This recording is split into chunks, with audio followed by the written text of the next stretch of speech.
दोस्तों नमस्ते, प्रणाम, जय श्री राम जी, राधे राधे। आप सबकी स्वागत करती हूँ अपने यूट्यूब चैनल में। तो आज मैं बहुत ही प्यारा मंडपम गारी गीत लेकर आई हूँ, तो आप लोग जरूर सुनिएगा। कैसा लगेगा कमेंट बॉक्स में जरूर लिखिएगा। मेरी प्यारी बहनी दीदी माताएं से हाथ जोड़ करके रिक्वेस्ट है कि हमारे गीत को पूरा सुनिएगा। चलिए मैं सुनाने जा रही हूँ। एक यरी में साग पात, एक यरी में भाटा, नमस्ते टाटा जी।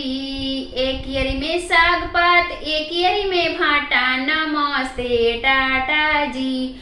दुल्हे के बहनी गैली भाटा तुरे, उनकरे गड़ गईले कांटा, नमस्ते टाटा जी। अरे उनकरे गड़ गईले कांटा, नमस्ते टाटा जी।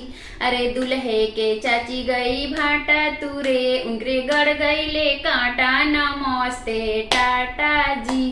अरे दुल्हे के चाची गई भाटा तुरने, उनकरे गड़ गईले कांटा, नमस्ते टाटा जी। एक यरी में साग पात, एक यरी में भाटा, नमस्ते टाटा जी। एक यरी में साग पात, एक यरी में भाटा, नमस्ते टाटा जी।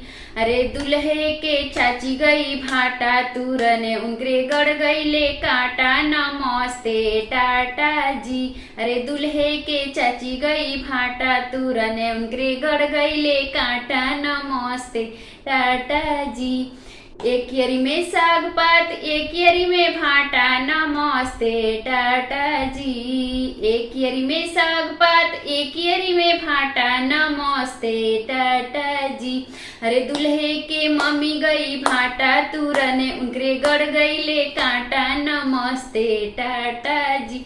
अरे दुल्हे के मम्मी गई भाटा तुरने, उनकरे गड़ गईले कांटा, नमस्ते टाटा जी। एक यरी में साग पात, एक यरी में भाटा, नमस्ते टाटा जी। एक यरी में साग पात, एक यरी में भाटा, नमस्ते टाटा जी। अरे भाटवा तोड़न गईली दुल्हे के बुआ, उनकरे गड़ गईले कांटा, नमस्ते टाटा जी। अरे भटवा तुरन गली दुल्हे के बुआ, उनकरे गड़ गईले कांटा, नमस्ते टाटा जी।